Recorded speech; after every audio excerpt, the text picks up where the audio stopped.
Today, we're drilling into two heavyweight topics: the big companies that have gone out of business in the last 2 years, and which private equity or holding firms are behind those closures. Then we'll shift gears and ask who actually owns our built environment. And I'm going to break down the 5 biggest holders of property in the United States. Let's get into it. Ladies and gentlemen, my name is Antoinette Chanel. This Colorado sunshine is my co-star for today. And think about your local mall or neighborhood storefronts, even the warehouses you drive past. When big retailers collapse or they go out of business and get shut down, it's not just the store that's closing. It's jobs gone, communities disrupted, and possibly new owners who have very different incentives moving in. But then on the other side of the coin, who holds the keys to those massive properties? Who's pulling the levers? Because the answer to that shapes rents,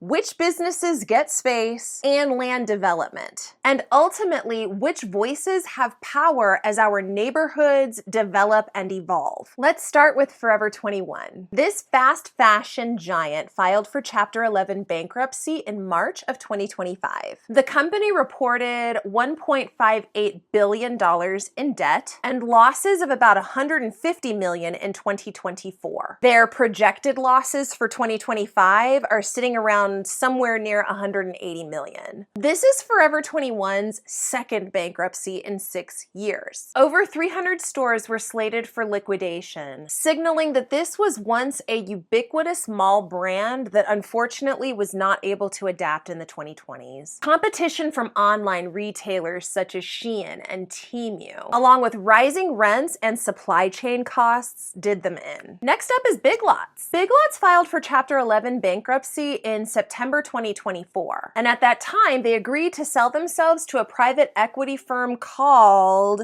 Nexus Capital Management. They listed assets and liabilities between $1 and $10 billion. And the deal was initially supposed to be around $620 million for the sale. But the problem here was that Nexus pulled out of the deal, and so that left Big Lots to have to liquidate. I think the big takeaway from the Big Lots story is to see that even discount retailers are not exempt to what's happening in the retail landscape right now. And then this rescuer private equity firm that was supposed to swoop in and save the day, they sort of made things worse. They left employees and landlords completely vulnerable when they pulled out of that deal. And then there are several other additional mid-tier retail chains that have also gone by the wayside, unfortunately. So when I say this term, I mean places like Party City, The Container Store, Express, Joann Fabrics, and others have filed for bankruptcies or closed large numbers of stores in 2024. And in these scenarios, weak consumer spending along with high incumbent cost base, as well as heavy competition online, all of that spelled out their failure. Private equity often plays the role of being a creditor or an owner or an acquirer. And let's look a little bit closer at private equity firms. Also examining brand licensing companies and real estate landlords. Here are some names to remember. Authentic Brands Group, or ABG. This company buys trademarks and licenses brands. So in the case of Forever 21, ABG is not operating all of their stores, but they do own the intellectual property of Forever 21. ABG is also positioned upstream from the Forever 21 operators. Brookfield Asset Management, or Brookfield Properties. They are a big landlord and investor in real estate, and they're often involved in large retail real estate restructuring deals. That's a tongue twister right there. Continuing with Forever 21 as our example here, Brookfield owns most of the properties in which Forever 21 operates. So this one retailer has ABG and Brookfield in their pockets. And we mentioned them before, but Nexus Capital Management. They are a private equity firm that was initially lined up to take over Big Lots when they had filed for bankruptcy. Them pulling out of that deal left everybody within Big Lots very vulnerable. All the employees who were still showing up to work. I don't know if they use a franchise model over there, but anybody operating treating their stores who thought that they were going to get a break because Nexus was going to come in and buy them out and take them over.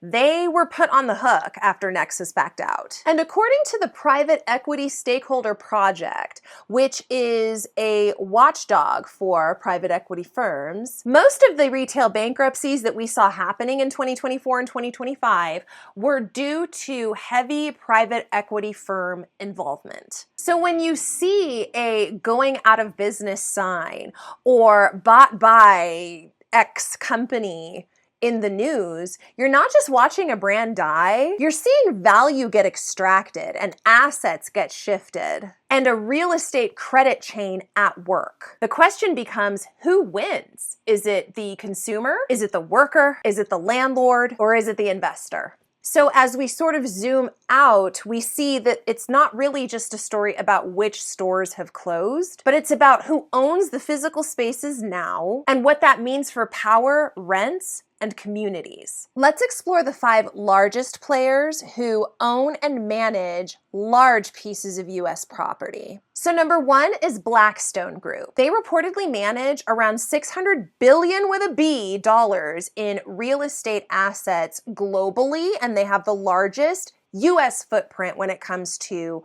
property ownership. They own everything from industrial warehouses to logistics hubs, large office portfolios, and multifamily residential properties. The reason why you should care is because when Blackstone owns property in your city or near it, they effectively influence supply chain, jobs, local tax base, and what gets built or torn down. Next up is Brookfield Management. They are among the top US real estate managers. In fact, they are often ranked number 2 only to Blackstone. They own large portfolios of office, retail, and mixed-use properties in the United States. When Brookfield redevelops or repurposes a mall or warehouse, rents can often spike and small business owners get squeezed. Zoning fights often follow when Brookfield moves in. Number 3 is Prologis Inc., a real estate investment trust specializing in industrial and logistics real estate. They are also globally massive and they have large footprints near US ports, also near transportation hubs. The reason why knowing about Prologis matters is because they control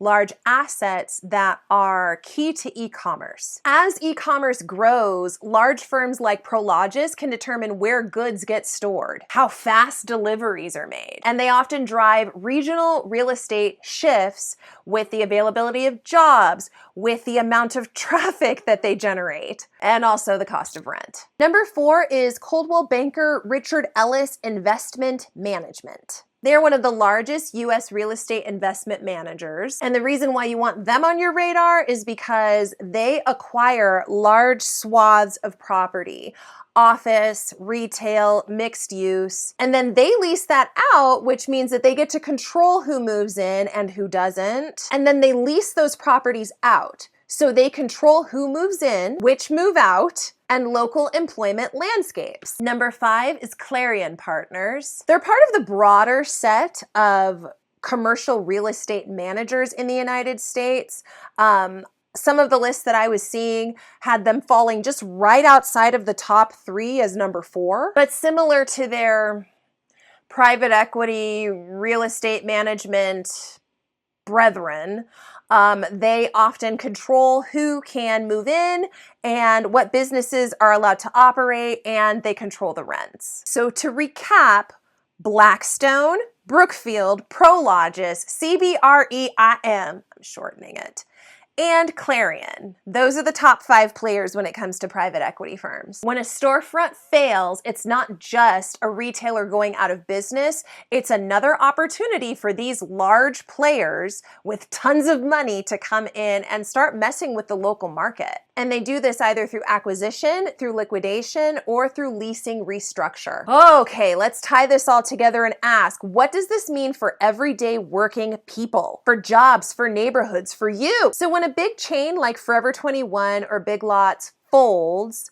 What that means is that store employees are out of a job. If the store was in a mall, then the mall might be losing one of its anchor tenants, and the landlord faces a revenue hole. All of those things lead to asset sales, landlord renegotiations, and foot traffic drops. Private equity or brand licensing firms may buy out their leases, or they may strip the intellectual property and liquidate stores. This means less local presence and fewer community-oriented storefronts. The physical real estate, the actual property itself, often ends up in the hands of these large players that we've been discussing in this video. That means that rents and leases are set by entities who might have a more global focus in their goal setting rather than a local one. If you work in retail or education, logistics, real estate, or even community planning, know this: the collapse of a familiar brand is much more than just a nostalgia story. It's actually a story about restructuring. It's a structural shift in ownership and power. And lastly, this is not just about a failed store, but in who holds the brand and the land, the leases and the leverage. Because when big brands win, they win big, but there's always somebody who's losing. And that's often the workers and the small business owners. As a millennial, I feel that I have witnessed retail apocalypses more than other generations. I don't know if any of my other fellow millennials want to chime in the comments. But it was important for me to make this video because unlike what we saw happen back in 2008, when all those too big to fail banks got bailed out and several retailers went under and we never saw them again, this shift is less about tangible value and more about controlling large swaths of property, both intellectual and physical. It's happening in real time right in front of us, quickly. And I wanted to make sure that other people were aware of what was truly happening behind the scenes. Those are my thoughts. Ladies and gentlemen, if you made it to the end of this video, thank you, appreciate you. If you liked the video, you feel like you learned something, or you felt like you were getting some good information, then please give it a thumbs up. That helps other people to be able to discover it. Also, if you like my content, consider hitting the subscribe button so that you can see all my playlists, my videos, get notified when I upload to this channel. I'd love to hear down in the comments, what are you noticing with this recent retail apocalypse? And are there any shops that you're just very sad to say goodbye to? I will say that I was devastated when the news came out about Party City. I remember having friends in high school who worked at Party City. I used to shop at Party City all the time. Like, the fact that it doesn't exist anymore is crazy. Same with Joann's Fabrics. I'd love to hear from you down below, and I'll catch up with you guys in the next video. Take care. You've just watched one of my videos, but did you know there's an entire Antoinetteverse? On my namesake YouTube channel, I dive into current events and share my critical commentary. Over on Instagram, you can keep up with my life as a writer and educational specialist. On the Write Life blog, I explore how reading, writing, and emotional expression help us to grow. And on my Substack, I publish personal essays and sometimes share sneak peeks from my upcoming book. Wherever you join me, thank you for being here, and I'll see you in the next one.